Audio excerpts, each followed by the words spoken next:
Assalamualaikum warahmatullahi wabarakatuh. Salam rahayu, salam sehat, salam semangat. Jumpa lagi dengan channel Kibledek Kantil. Semoga sobat-sobat Bledek selalu dalam keadaan sehat walafiat, rezekinya selalu lancar, selalu berbahagia dan selalu tetap semangat. Oke, di sini Kibledek mau membahas tentang pembahasan yang baru ya. Kalau kemarin tentang prediksi weton di pertengahan 2024 dan pertengahan 2025 kan sudah selesai. Kalian bisa tonton videonya di koleksi YouTube Kibledek Kantil. Kali ini yang mau Kibledek bahas adalah bagaimana kehidupan seorang anak dilihat dari hari kelahiran ayahnya. Itu nanti bagaimana. Di sini bagaimana seorang anak jika ayahnya itu kelahirannya di hari Minggu. Nanti kita bahas ya. Namun sebelum masuk ke pembahasan ini, Kibledek tetap wanti-wanti karena ini hubungannya memang sangat krusial ya. Kalau salah-salah sedikit bisa nanti menemukan jalan buntu atau tidak baik. Jadi sebuah prediksi itu harus kalian gunakan sebagai alat. Hanya kalian gunakan sebagai alat untuk mengantisipasi atau menganalisa atau membuat rencana. Jangan kalian telan mentah-mentah. Kalau kalian telan mentah-mentah, kalian akan menemukan jalan buntu dan hasilnya tidak baik. Jadi harus bijaksana. Oke, kalau diprediksi kurang baik, bagaimana solusinya? Kita cari solusinya. Bagaimana caranya untuk mengatasi masalah tersebut. Oke, nanti di sini Kibledek juga akan memberikan solusinya agar bisa yang prediksi tentang hari kelahiran ayah yang pengaruhnya terhadap hari kelahiran anak ya. Nanti tetap Kibledek berikan solusinya. Oke, kita mulai dari yang pertama. Jika ayah itu kan hari Minggu, jika ayahnya hari Minggu lahirnya, kalau anaknya itu hari Senin lahirnya, anak itu akan tercukupi semuanya. Jadi akan tercukupi semuanya, anak tersebut akan merasa adem, ayem, tentrem, bahagia. Lalu bagaimana untuk yang hari Selasa? Jadi kalau ayahnya Minggu, anaknya hari Selasa, di sini si anak akan merasa kurang nyaman. Kurang nyaman di sini bukan berarti tidak tercukupi secara materi ya. Secara materi mungkin tercukupi, namun di sini cenderungnya ke rasa atau rasa, jadi merasa kurang nyaman. Jadi kalau dideketin sama ayahnya, dekat sama ayahnya, dia merasa kurang nyaman. Kalau di rumah lagi ada ayahnya, dia merasa kurang nyaman. Itu bagaimana solusinya? Solusinya adalah si ayah itu harus puasa weton si anak. Si ayah harus puasa weton si anak itu gunanya agar si anak bisa merasa nyaman. Memang di sini adalah prediksi adalah tingkat probabilitas. Prediksi itu yang dilihat tingkat probabilitas terbesarnya bagaimana. Jadi di sini kalau ayahnya Minggu, anaknya Selasa, tingkat probabilitas ketidaknyamanan si anak itu lebih besar dibanding tingkat probabilitas anak tersebut nyaman atau bahagia. Jadi memang tidak semuanya kalau ayahnya Minggu, anak Selasa pasti anaknya tidak nyaman, tidak.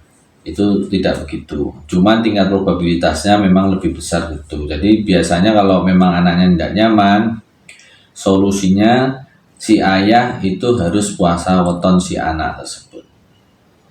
Jadi umpamanya anaknya lahirnya di Selasa Kliwon, ya si ayah puasa nih wetonnya si anak Selasa Kliwon tersebut gitu. Oke, kita lanjut ke anak yang hari Rabu. Jadi kalau ayahnya Minggu, anaknya di hari Rabu, ini si anak akan kecukupan semuanya. Sandang, pangan, papan itu tercukupi semua, secara materi tercukupi semua. Dan si anak juga nyaman, merasa nyaman, merasa senang, merasa bahagia. Kalau yang semacam ini tingkat probabilitasnya besar, kan tidak perlu solusi ya. Memang ada kemungkinan ayahnya Minggu, ternyata si anak Rabu, prediksi terbesarnya adalah anaknya bahagia, nyaman, tercukupi semua. Cuman ada yang mungkin melenceng dari itu tingkat probabilitas yang lebih kecil kan, ada yang semacam itu. Solusinya ya dipuasani weton si anak. Jadi solusi kalau di hari kelahiran ayah dan anak ini nanti hasilnya tidak bagus, atau meskipun prediksi bagus cuman kok ada nggak bagus, ya weton anaknya dipuasani. Oke, masuk ke Kamis ya. Jadi ayah Minggu, anaknya Kamis itu akan kekurangan. Si anak akan merasa kekurangan.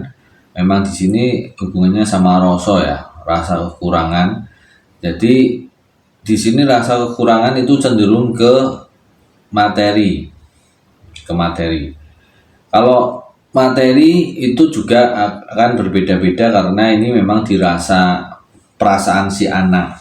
Perasaan si anak mungkin anggap aja contoh uang 10.000 bagi suatu anak itu mungkin ada yang merasa itu udah cukup bagus, udah cukup lah.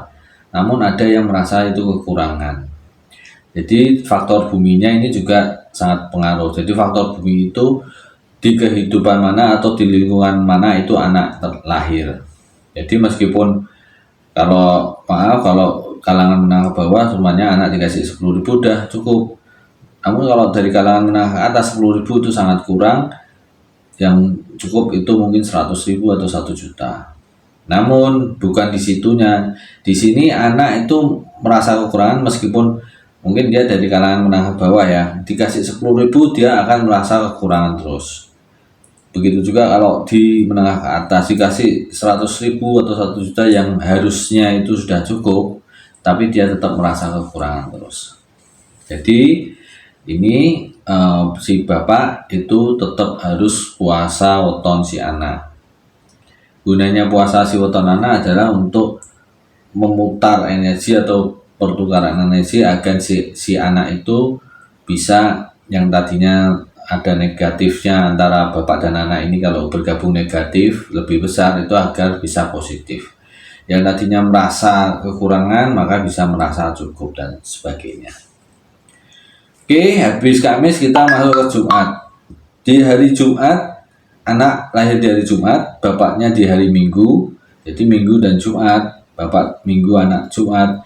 Itu si anak akan sangat tercukupi atau dia merasa semuanya itu mendukung dia, semuanya itu menyenangi dia, menyanjung dia. Jadi dia sangat sangat senang sekali lah, sangat senang sekali.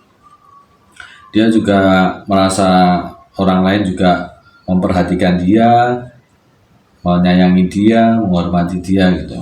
Jadi si anak ini akan sangat senang sekali. Oke, kita masuk ke hari Sabtu. Ayah Minggu, anak Sabtu itu bagaimana? Si anak akan merasakan sangat prihatin. Prihatin ini mungkin si anak banyak pikiran dan sebagainya, bagaimana bukannya benci sama orang tuanya, sama ayahnya, tidak. Dia mungkin cenderungnya lebih ke prihatin, memikirkan tentang perjalanan hidup ayahnya, dalam arti pekerjaannya ayahnya bagaimana, ayahnya punya uang atau tidak dan sebagainya. Jadi itu si anak itu merasa prihatin terhadap ayahnya atau keluarganya ya, secara garis besar keluarganya, khususnya si ayahnya. Jadi memang harus dipuasani. Lalu untuk berikutnya, kalau anak Minggu, ayahnya juga Minggu, itu bagaimana? Ini akan sering terjadi silang pendapat atau perbedaan pendapat antara ayah dan anak. Jadi ya akhirnya banyak sekali pertengkaran kecil-kecil karena perbedaan pendapat. Ini juga harus dipuasani. Oke, dari kesimpulan ini, yang tingkat probabilitasnya memang harus dipuasani karena tingkat probabilitasnya memang kurang baik, itu harus dipuasani adalah jika ayahnya lahir dari hari Minggu ya, ayahnya lahir dari Minggu, terus si anak lahir di hari Selasa, di hari Kamis, di hari Sabtu, dan di hari Minggu. Ada 4 hari ini wajib dipuasani. Yang dipuasani adalah yang puasa bapaknya, puasani weton anaknya. Kalau anaknya lahir di hari Selasa, umpamanya tadi contohnya Selasa Kliwon, ya bapaknya puasa anaknya di Selasa Kliwonnya. Meskipun mungkin lahirnya bapaknya Minggu Kliwon, harusnya bapaknya juga puasa weton di Minggu Kliwonnya, dia juga muasani weton si anak tersebut. Oke, namun kalau ternyata di Minggu dan Selasanya itu ada, ternyata anakku enggak semacam itu, anaknya merasa bahagia, merasa senang, ya mau monggo, mau dipuasani atau enggak terserah. Cuman di sini solusinya jika terjadi hal-hal semacam itu, solusi paling manjur adalah dipuasani wetonnya. Oke, itu adalah prediksi kelahiran ayah terhadap kehidupan anak berdasarkan hari lahir anaknya seperti apa ya. Jadi antara hari lahir ayah dan hari lahir si anak. Oke, semoga bermanfaat, semoga bisa diambil hikmahnya, semoga bisa dibuat untuk menganalisa, semoga bisa dibuat untuk antisipasi ataupun membuat rencana jika memang hal-hal tersebut yang Kiblat katakan memang benar ada terjadi, itu berarti tinggal probabilitas yang terbesarnya memang jalan di situ, ya dipuasani wetonnya. Oke, wassalamualaikum warahmatullahi wabarakatuh. Salam rahayu, salam sehat, salam semangat.